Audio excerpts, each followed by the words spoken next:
souhaité effectivement mettre nos étudiants dans une démarche de projet. Donc ça a été l'occasion avec AP3C et nos partenaires, le CIDAM et la Chambre d'agriculture. Donc nos étudiants ont pu travailler avec des groupes d'éleveurs. Effectivement, ils ont fait face à des problématiques sur ce sujet-là. Et donc l'objectif, c'était que nos étudiants puissent faire un certain nombre d'observations, porter des diagnostics, qu'ils soient capables également de proposer des solutions aux éleveurs et puis surtout de les évaluer. 4 de mes camarades et moi-même avons eu l'opportunité de travailler avec le GVA Pierre Buffière, donc un groupe d'éleveurs, où nos propositions d'amélioration innovantes se sont orientées sur le pâturage mixte ovin-bovin, car au sein de ce groupe, nous avons des exploitations spécialisées ovins et des exploitations spécialisées bovins. Nous avons pu proposer des espèces et des variétés qui peuvent intégrer des mélanges prairiales qui sont résistantes au changement climatique. Donc on peut citer par exemple la sylphie ou le teff grasse. Mon groupe et moi avons travaillé sur l'autonomie protéique et la paille et l'autonomie aussi en paille avec le GVA des Moutiers. Nous l'avons proposé du coup de travailler sur du miscanthus ou du switchgrass.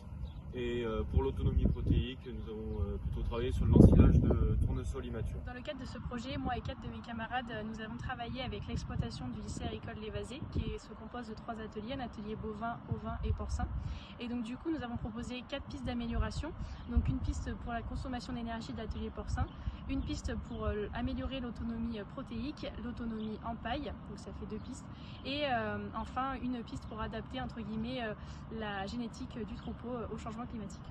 Dans la recherche de solutions par rapport à ce changement climatique, on voit qu'elles ont réfléchi à des solutions pérennes, limiter les intrants, des plantes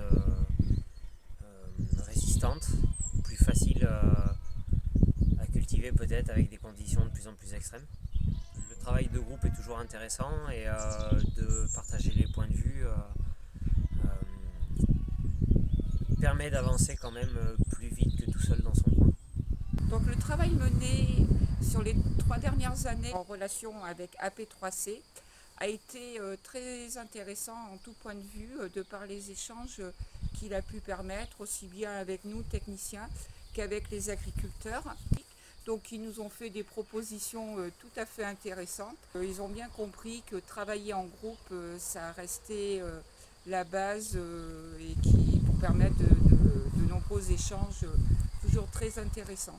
Échanger avec des agriculteurs a été vraiment bénéfique pour nous, ça nous a permis de nous mettre dans le métier de technicien. Cette collaboration avec des partenaires professionnels est un vrai plus, à la fois pour nous, équipe enseignante, mais aussi et surtout pour les étudiants qui n'ont que des retours positifs de ce travail collaboratif. L'intérêt pour eux, c'est de développer des compétences, mais aussi des connaissances, puisqu'ils ont un travail de recherche à faire pour pouvoir généralement faire des propositions adaptées à des situations dont les éleveurs leur ont fait part et des fois les techniciens aussi qui les accompagnent sur les projets.